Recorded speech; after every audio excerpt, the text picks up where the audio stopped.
மக்கள் அனைவருக்கும் வணக்கம். இந்த பதிவு என்ன பதிவுன்னு உங்களுக்கு பார்க்கும்போதே தெரிஞ்சிருக்கும். இருந்தாலும் நானே சொல்லிடுறேன். இது வந்து ஒரு ஆன்மீக சார்ந்த பதிவு.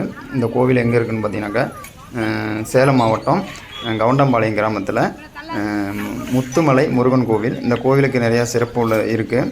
இந்த கோவில் இப்போ கொஞ்ச நாளைக்கு முன்னாடி தான் இந்த கோவில் வந்து திறந்தாங்க. என்ன ஒரு வருஷம் இருக்கும்னு நினைக்கிறேன்.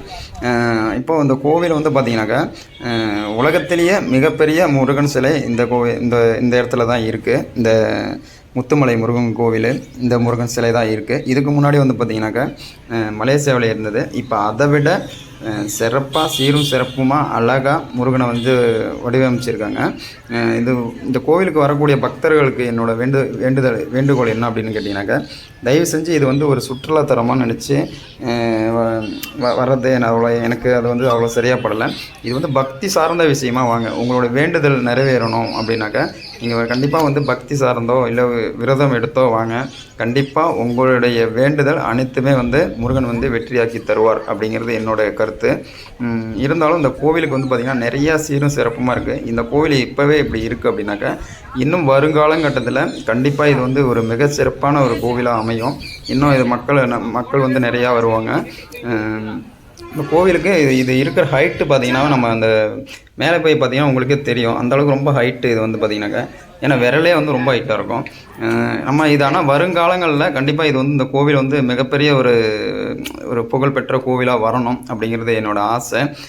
நீங்கள் இந்த சிலைக்கும் இந்த சிலையை மட்டும் பார்க்காம உள்ளே வந்து முருகன் சிலை இருக்கும் கீழே வந்து, அங்கே போயிட்டு நீங்கள் வந்து உங்களோட வேண்டுதல் என்னவோ சொல்லிட்டு வாங்க. அது வந்து நீங்கள் வந்து கொஞ்சம் வெயிட் பண்ணி தான் ஆகணும். அப்போ நீங்கள் அங்கே காலையிலே போகிற மாதிரினா அங்கே எத்தனை மணிக்கு நட திறப்பாங்க அப்படிங்கிறது கேட்டுக்கோங்க. கேட்டுட்டு அந்த அளவுக்கு போயிட்டு இந்த சிலையை மட்டும் பார்த்துட்டு வர வேண்டாம். உள்ள சின்ன சிலையும் இருக்குது. அங்கே தான் வந்து முருகனுக்கு வந்து பூஜை பண்ணுவாங்க. அப்போ அந்த இடத்துலையே நீங்கள் போய்ட்டு பூஜை பண்ணிவிட்டு வாங்க. அப்புறம் வெளிப்பக்கமாக நீங்கள் வந்து பார்த்தீங்க அப்படின்னாக்கா, நாங்கள் வந்து ஒரு விநாயகர் கோவில் ஒன்று இருக்கும். முன்னாடியே உங்களுக்கு பார்க்கும்போதே தெரிஞ்சிருக்கும். ஆனால் நிறையா வசதிகள்லாம் இருக்குது இந்த கோவிலில். வெளியே பக்கம்லாம் பார்த்திங்கன்னா ஹோட்டலு, வெளி வட்டாரத்தில் நிறைய கடைகள்லாம் வந்து இப்போவே வந்துருச்சு.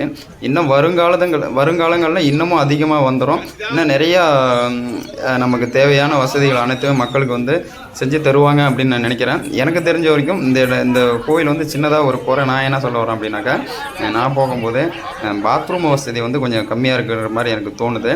அதை மட்டும் கொஞ்சம் இந்த கோவில் நிர்வாகத்தினர் வந்து தயவு செஞ்சு அதை வந்து கொஞ்சம் சரிப்படுத்தி கொடுங்க. அப்புறம் வெளி மாவட்டத்திலேருந்து வரவங்க அல்லது வெளிநாட்டிலேருந்து வரவங்க அல்லது வெளி மாநிலத்திலேருந்து வரவங்களுக்கு ஒரு தேவையான அளவுக்கு அவங்க வந்து போனால் தங்கிறதுக்கு அந்த மாதிரி ஒரு வசதியை வந்து ஏற்படுத்தி கொடுங்க. இப்போ வருங்காலத்தில் வரும் அப்படிங்கிறது என்னோடய நம்பிக்கை. நன்றி, வணக்கம், வாழ்த்துக்கள்.